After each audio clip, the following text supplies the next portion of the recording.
بسم اللہ الرحمن الرحیم قالوا ادع لنا ربک یبین لنا ما ہی، پھر انہوں نے کہا ذرا اللہ سے دعا کیجئے اور وہ ہمیں یہ بتائے کہ وہ کیسی ہو۔ ان البقرہ تشابہ علینا، یقیناً ہم کچھ شبہ میں پڑ گئے ہیں، یہ گائے کا معاملہ مشتبہ ہو گیا ہے ہم پر۔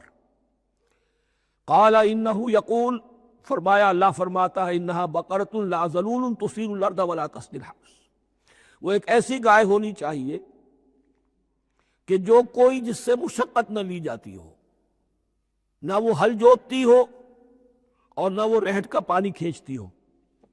تسیر الارض، نہ تو وہ زمین کو جوتنے میں ہل چلانے میں کام نہیں لی جائے، ولا تسقی الحرث، اور نہ کھیتی کو پانی پلانے کے لیے وہ پانی کھینچنے میں استعمال کیا جائے۔ مسلمتن، اور پوری سالم ہونی چاہیے، یکرن لا شیۃ فیہا، اس میں کسی دوسرے رنگ کا کوئی داغ تک نہ ہو۔ اب کیا کرتے، گھیراؤ میں آ گئے۔ قالوا الآن جئت بالحق، کہا انہوں نے کہ ٹھیک ہے اب تو آپ نے بات جو ہے پوری طریقے سے واضح کر دی۔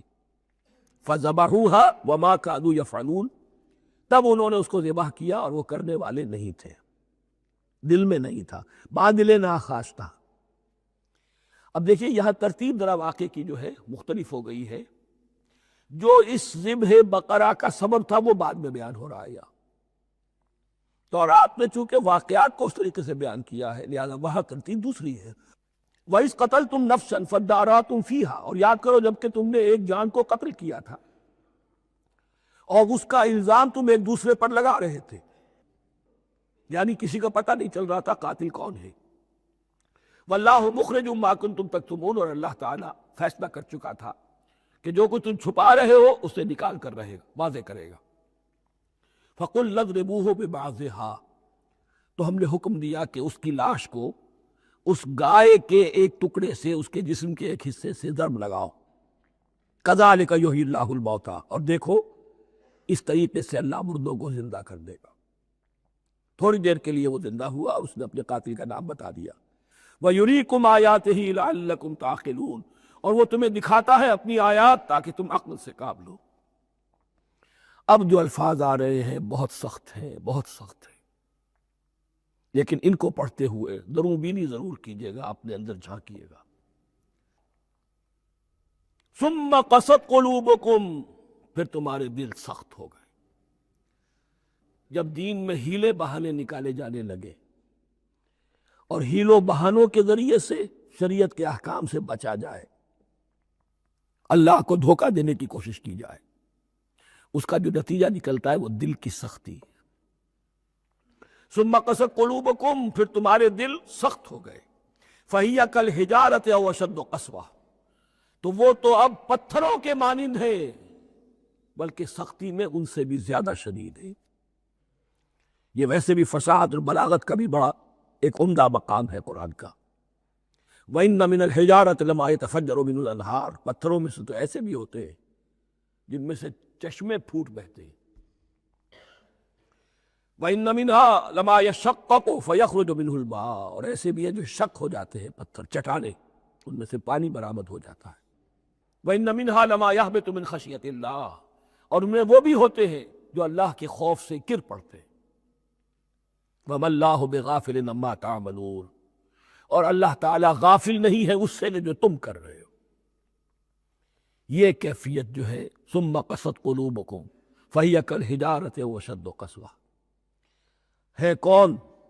یا بنی اسرائیل اذکروا نعمتی التی انعمت علیکم وانی فضلتکم علی العالمین، جن پر 1400 برس ایسے گزرے کہ کوئی لمحہ ایسا نہ تھا کہ نبی موجود نہ ہو، جنہیں 3 کتابیں دی گئی، لیکن یہ کہ اپنی بدعملی، عقائد میں بھی مین بیخ کر کے اپنے آپ کو بچانے کے راستے نکال لینا، اعمال میں بھی ہیلوں کے ذریعے سے، کتاب الحیل کے ذریعے سے اپنے آپ کو ذمہ داریوں سے مبرہ کر لینا، اس کا نتیجہ پھر یہ نکلتا ہے۔ اللہ تعالیٰ مجھے اور آپ کو اس انجام بد سے بجائے۔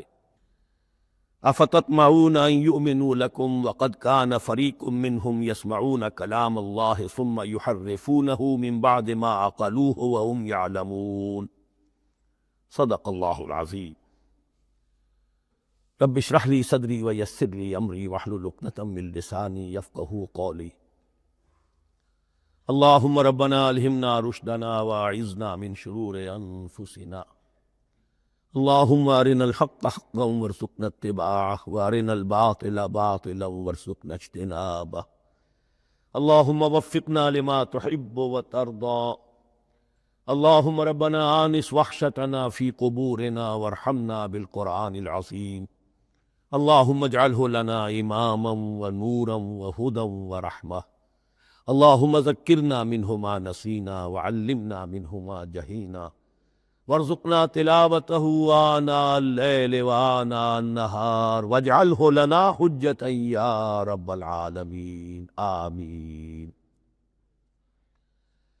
اب تک ہم نے سورہ بقرہ کے 8 رکوع اور اس پر مستزاد صرف 3 آیات کا مطالعہ کیا ہے۔ آج میں چاہتا ہوں کہ ہماری رفتار قدر تیز ہو۔ یہ جو سلسلہ مضمون چل رہا ہے خطاب امت سابقہ امت مسلمہ بنی اسرائیل، ان کے ساتھ خطاب کا سلسلہ سورہ بقرہ میں 5ویں رکوع سے شروع ہوا اور 15ویں رکوع کے آغاز تک چلے گا۔ یہ 10 رکوع ہے۔ عرض کر چکا ہوں بار بار، اور اس کو میں چاہتا ہوں آپ اچھی طرح ذہن نشین کر لیں کہ اس میں سے پہلا رکوع جو ہے وہ دعوت کا ہے، وہ بہت فیصلہ کن ہے۔ یہی وجہ ہے کہ دیکھیے اس رکوع کا آغاز ہوا یا بنی اسرائیل اذکروا نعمتی التی انعمت علیکم واوفوا بعہدی اوف بعہدکم وایای فارہبون، اور خود بخود ظاہر ہو رہا ہے اسلوب کلام سے کہ اگلے رکوع سے بات کا رنگ بدل گیا ہے۔ یا بنی اسرائیل اذکروا نعمتی التی انعمت علیکم وانی فضلتکم علی العالمین واتقوا یوما لا تجزی نفس عن نفس شیئا ولا يقبل منها شفاعت ولا یؤخذ منها عدل ولا هم ینصرون۔ یہ تہدید کا انداز ہے، دھمکی کا انداز ہے۔ تو میں نے عرض کیا تھا کہ 5واں رکوع اس خطاب میں بمنزلہ فاتحہ ہے، بہت اہم، اور بقیہ جو 9 رکوع ہیں ان میں بریکٹ کا انداز ہے کہ 2 آیتوں سے بریکٹ شروع ہوتی ہے، انہی 2 آیتوں پر بریکٹ ختم ہوگی۔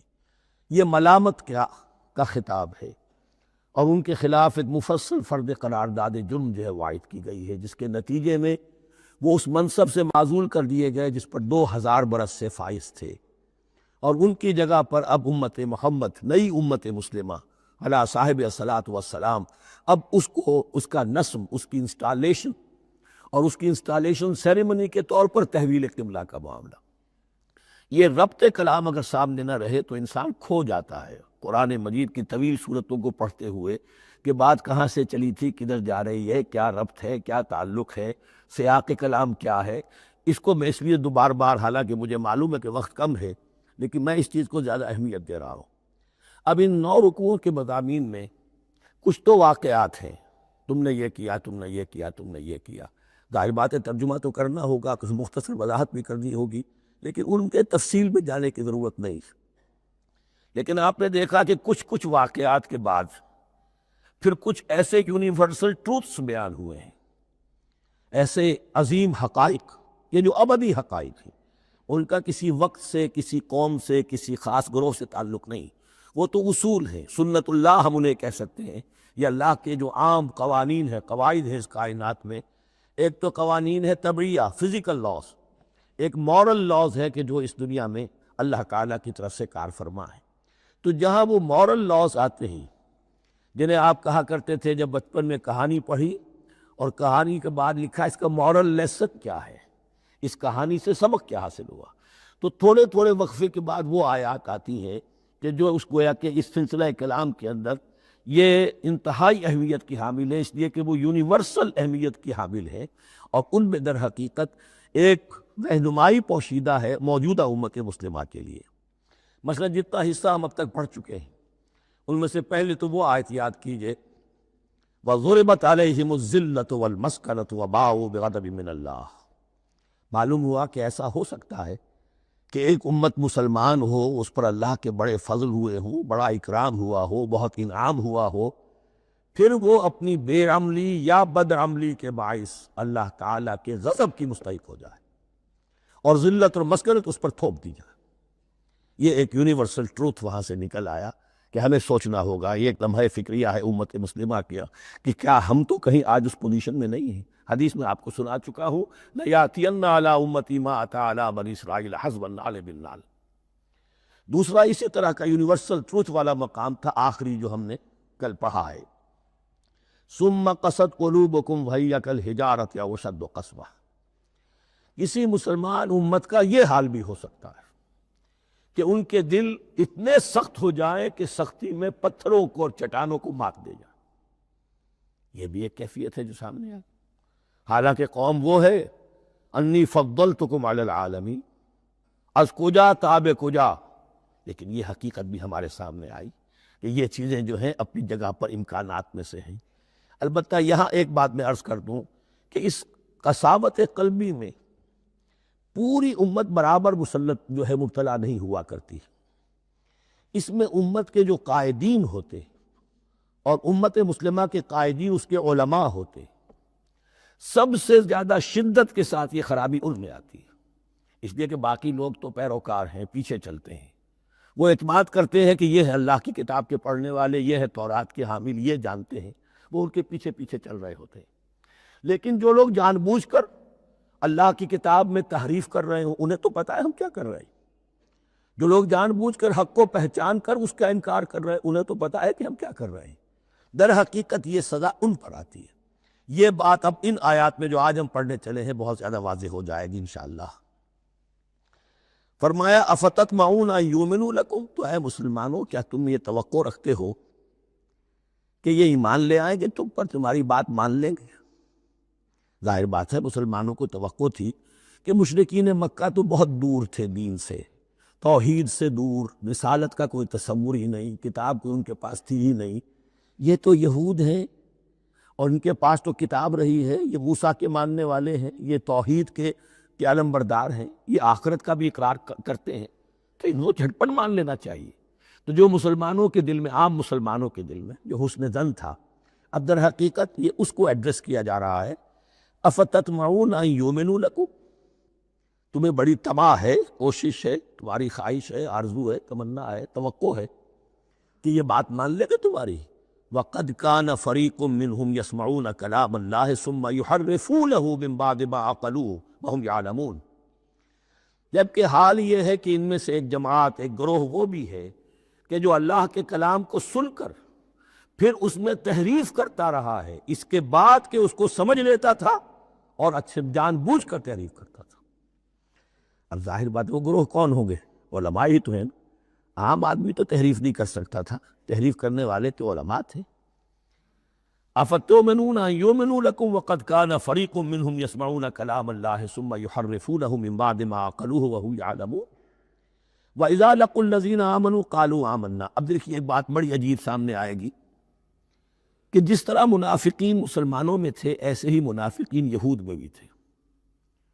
یہود میں سے کچھ لوگ ایسے تھے کہ جن پر حق جب منکشف ہو گیا، اور کچھ ان کی صالح فطرت بھی تھی، اب وہ آنا چاہتے تھے اسلام کی طرف، لیکن اپنے خاندان کو، گھر والوں کو، اپنے کاروبار کو، اپنے قبیلے کو چھوڑنا بھی ممکن نہیں تھا، اور قبیلوں کی سرداری جو ہے وہ ان کے علماء یہود کے پاس ہے۔ تو دل ان کے کچھ صاف ساتھ آ چکے تھے اہل ایمان کے، اور جب وہ اہل ایمان سے ملتے تھے تو کبھی کبھی باتیں بھی بتا دے، ہاں یہ بات جو محمد کہہ رہے یہ تورات میں لکھی ہوئی تھی، واقعی یہ بات یوں ہی تھی۔ اب اس کے بعد جب وہ جاتے تھے اپنے شیاطین کے پاس، وہی شیاطین ان کے علماء، ان کے بڑے سرکردہ لوگ، تو وہ جا کر انہیں ڈانٹ ڈپٹ کرتے تھے، بے وقوفو یہ کیا کر رہے ہو تم، یہ بات بتا رہے انہیں تاکہ اللہ کے ہاں جا کر وہ تم پر حجت قائم کریں کہ انہیں پتا تھا اور پھر بھی انہوں نے نہیں مانا۔ اب یہ ان کا آپس کا مکالمہ ہو رہا ہے۔ وَإِذَا لَقُوا الَّذِينَ آمَنُوا قَالُوا آمَنَّا، اور ان میں سے کچھ لوگ ہیں کہ جب ملتے ہیں اہل ایمان سے تو وہ کہتے ہیں ہم ایمان لے آئے۔ وَإِذَا خَلَا بَعْضُهُمْ إِلَىٰ بَعْضٍ، اور جب وہ خلوت میں ہوتے ہیں ایک دوسرے کے ساتھ، قالوا، وہ کہتے ہیں اتحدثونہم، کیا تم بتا رہے ہو ان کو، بما فتح اللہ علیکم، وہ باتیں جو اللہ نے کھولی ہیں تم پر، لیحاجوکم بہ عند ربکم، کہ وہ تم پر حجت قائم کرے تمہارے رب کے پاس، کہ اللہ اس نے مانا تھا کہ ہاں تورات میں یہ ہے، تو تم ذرا عقل سے کام لو اور یہ حقیقتیں جو تورات کے ذریعے سے ہمیں معلوم ہے، ان مسلمانوں کو مت بتاؤ۔ اس پر اللہ کا تبصرہ کیا ہے؟